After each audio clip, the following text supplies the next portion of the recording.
Microsoft के मुखिया सत्या नडेला ने इस सप्ताह की शुरुआत में एक ऐसी बात कही जिसे आर्टिफिशियल इंटेलिजेंस एआई टूल्स के उपयोगकर्ताओं के लिए एक हल्की चेतावनी के रूप में देखा जा सकता है।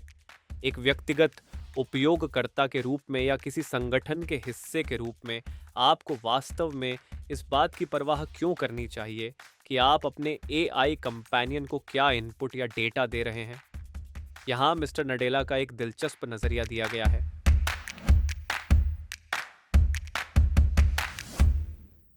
नमस्कार और अद हिंदू के बिजनेस मैटर्स में आपका स्वागत है। मैं हूं भरत। सप्ताह के अंत में मिस्टर नडेला ने एक ब्लॉग पोस्ट जारी किया जिसमें उन्होंने रिवर्स इंफॉर्मेशन पैराडॉक्स मतलब उल्टा सूचना विरोधाभास का जिक्र किया। लेकिन पहले आइए देखें कि सूचना विरोधाभास आखिर है क्या। सन 1962 में नोबेल पुरस्कार विजेता अर्थशास्त्री केनेथ एरो ने सूचना के बाजार में एक विरोधाभास का वर्णन किया था। उन्होंने कहा था कि खरीदार के लिए सूचना का मूल्य तब तक ज्ञात नहीं होता जब तक कि उसके पास वह सूचना आ नहीं जाती, लेकिन जब वह इसे जान लेता है तो वास्तव में वह इसे बिना किसी लागत के प्राप्त कर चुका होता है। दूसरे शब्दों में, यदि आपको किसी ग्राहक को कोई जानकारी बेचनी है तो पहले उस ग्राहक को उस जानकारी तक पहुंच होनी चाहिए ताकि वह उस पर एक निश्चित मूल्य लगाने के लिए सहमत हो सके। जैसा कि मिस्टर नडेला बताते हैं, वास्तव में सूचना या ज्ञान बेचने के लिए विक्रेता इसे पहली बार में मुफ्त में दे रहा होता है। ऐतिहासिक रूप से हमने इस समस्या को पेटेंट के माध्यम से हल किया है।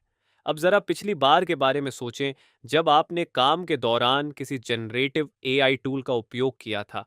आपने शायद कोई जटिल डेटा, कोई मालिकाना रणनीति या कोई पेचीदा समस्या दर्ज की होगी और एआई टूल से उसे ठीक करने या बेहतर बनाने के लिए कहा होगा। एआई ने आपको एक बेहतरीन परिणाम दिया, आपको वह मिल गया जिसके लिए आपने भुगतान किया था, यही है ना? लेकिन शायद ऐसा नहीं है। क्या हो अगर उस एआई टूल का उपयोग करने की प्रक्रिया में आपने 2 बार भुगतान कर दिया हो? पहला सब्सक्रिप्शन के माध्यम से और दूसरा, जैसा कि मिस्टर नडेला बताते हैं, किसी ऐसी चीज के साथ जो कहीं अधिक मूल्यवान है, और वह है आपकी कंपनी की विशिष्ट परिचालन समझ। एक नई दुनिया में आपका स्वागत है जो अब रिवर्स इंफॉर्मेशन पैराडॉक्स से भरी हुई है। जैसा कि मिस्टर नडेला इसे कहते हैं, एआई के युग में ये खरीदार ही है जो उस उत्पाद का उपयोग करने के लिए अपने ज्ञान को खोने का जोखिम उठाता है जिसे उसने अभी अभी खरीदा है।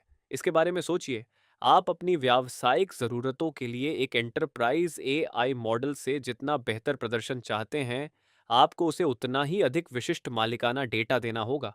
और यह केवल डेटा अपलोड करने के बारे में नहीं है।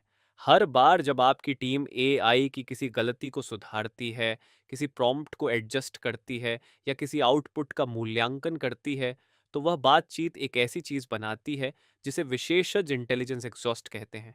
एआई मॉडल आपके सुधारों से सीखता है और आपकी कंपनी के संस्थागत ज्ञान को अपने सिस्टम में समेट लेता है। समय के साथ सूचना का यह असंतुलन बड़े पैमाने पर विषम हो जाता है। टेक प्रोवाइडर्स ये सब सीख जाते हैं कि आपका व्यवसाय कैसे काम करता है, जबकि आप इस बारे में बहुत कम जान पाते हैं कि उनके मॉडल पर्दे के पीछे उस ज्ञान के साथ क्या कर रहे हैं। जैसा कि मिस्टर नडेला कहते हैं, बुद्धिमत्ता का उपभोग करने में आप बुद्धिमत्ता का निर्माण कर रहे हैं, और आप जो निर्माण करते हैं वह वास्तव में आपका होना चाहिए। मिस्टर नडेला का तर्क है कि रिवर्स इंफॉर्मेशन पैराडॉक्स के इस युग को पेटेंट के अपने समकक्ष की आवश्यकता है, जो एआई पूर्व युग में ज्ञान की रक्षा करता था। ऐसा इसलिए है क्योंकि एआई टूल्स जिस तरह के ज्ञान पर पलते हैं, वह ऐसा ज्ञान है जिसे कोई प्रतिस्पर्धी कभी खरीदने की उम्मीद नहीं कर सकता। और यह ऐसा ज्ञान है जो सूक्ष्मता से एक एक निशान, एक एक सुधार और एक एक मूल्यांकन करके लीक हो जाता है। यदि सीखने का प्रवाह केवल एक ही दिशा में होता है, तो आर्थिक मूल्य अनिवार्य रूप से बुनियादी ढांचे के मालिकों, जो कि बड़ी टेक कंपनियां हैं, की ओर चला जाएगा, न कि उस ज्ञान के निर्माता की ओर जो कि आपका व्यवसाय है। तो कंपनियां इस विरोधाभास के खिलाफ कैसे लड़ सकती हैं? यहां मिस्टर नडेला की 3 सिफारिशें दी गई हैं। पहला, उनका कहना है कि संगठनों को अपने मूल्यांकन मैट्रिक्स मेमोरी ट्रेस और फीडबैक लूप्स का पूर्ण स्वामित्व बनाए रखना चाहिए।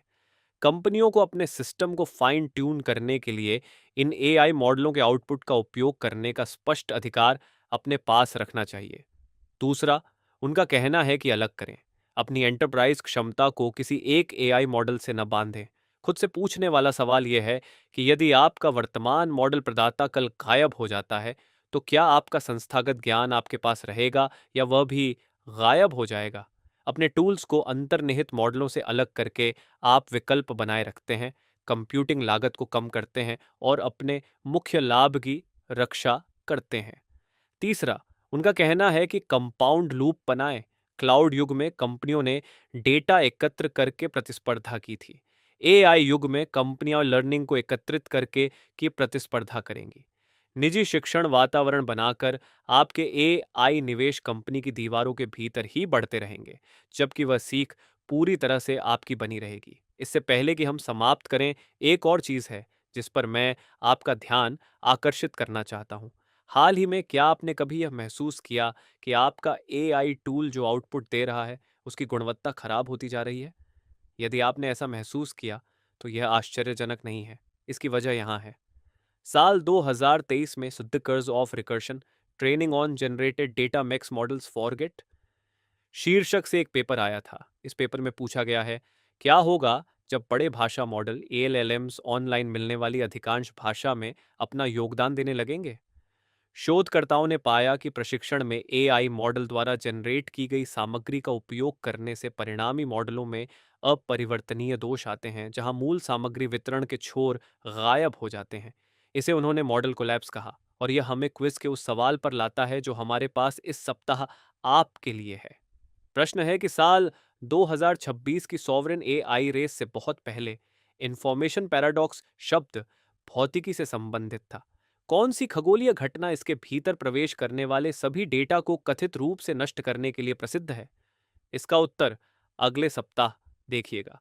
और यहाँ पिछले सप्ताह के प्रश्न का उत्तर दिया जा रहा है, जो कि था, भारत में गड़बड़ी के लिए अमेरिकी प्रतिभूति और विनिमय आयोग एसईसी द्वारा भ्रष्टाचार के आरोपों में किस अमेरिकी कंपनी पर 2 बार जुर्माना लगाया गया था? इसका उत्तर ओरेकल कॉरपोरेशन है। उसने तुर्की, संयुक्त अरब अमीरात और भारत में अपनी इकाइयों द्वारा व्यापार हासिल करने के लिए विदेशी अधिकारियों को रिश्वत देने हेतु गुप्त फंड का उपयोग करने के आरोपों को सुलझाने के लिए लगभग $23 मिलियन का भुगतान किया था। 2012 में ओरेकल 2005 से 2007 तक ओरेकल इंडिया द्वारा लाखों डॉलर के अनधिकृत साइट फंड बनाने से संबंधित एसईसी के आरोपों को निपटाने के लिए $2 मिलियन का जुर्माना देने पर सहमत हुआ था। इसके साथ ही हम इस एपिसोड के अंत में पहुंच गए हैं। यदि आपको यह पसंद आया तो लाइक, शेयर और सब्सक्राइब करना न भूलें। हमारे प्रोग्राम को देखने के लिए आपका बहुत बहुत शुक्रिया।